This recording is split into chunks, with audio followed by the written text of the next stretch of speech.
শহীদ ওসমান হাদি হত্যাকাণ্ডের স্বচ্ছ তদন্ত এবং জড়িতদের গ্রেফতার ও বিচার নিশ্চিত করতে হবে। 2. 18 ডিসেম্বর রাত জুড়ে প্রথম আলো, ডেইলি স্টার, ছায়ানট সংস্কৃতি ভবন, নাগরিক বিদ্যালয় এবং ধানমন্ডি 32-এ হামলা সহ দেশ জুড়ে সংঘটিত প্রতিটি সন্ত্রাসী হামলার তদন্ত করতে হবে। ময়মনসিংহের ভালুকায় দীপুচন্দ্র দাসের নৃশংস হত্যাকাণ্ডের তদন্ত ও বিচার করতে হবে। সর্বশেষ উদীচীর কার্যালয় সহ সকল হামলা, লুণ্ঠন ও অগ্নিসংযোগে জড়িতদের চিহ্নিত করে গ্রেফতার ও বিচার করতে হবে।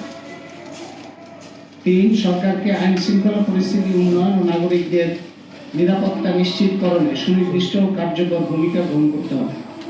নির্বাচনকে সামনে রেখে জনগণের যানবাহনের নিরাপত্তা নিশ্চিত করতে হবে।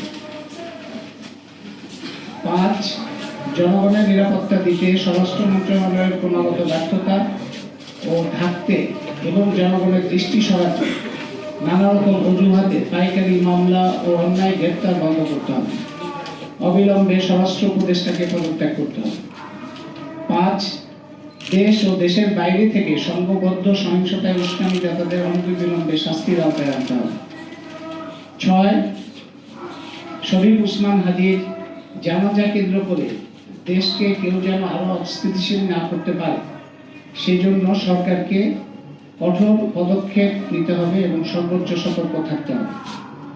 বাংলাদেশের এই ক্রান্তি লগ্নে দেশের সকল সংবাদ মাধ্যমের কাছে আমাদের আহ্বান, প্রথম আলো, ডেইলি স্টারের উপর হামলাকে বাংলাদেশের সংবাদ মাধ্যমের স্বাধীনতার উপর আঘাত হিসেবে দেখে এর বিরুদ্ধে ঐক্যবদ্ধভাবে প্রতিরোধ গড়ে তুলুন।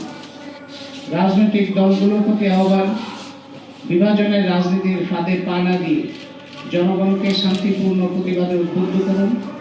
সন্ত্রাসী হামলার বিরুদ্ধে দেশব্যাপী প্রতিরোধ গড়ে তুলুন।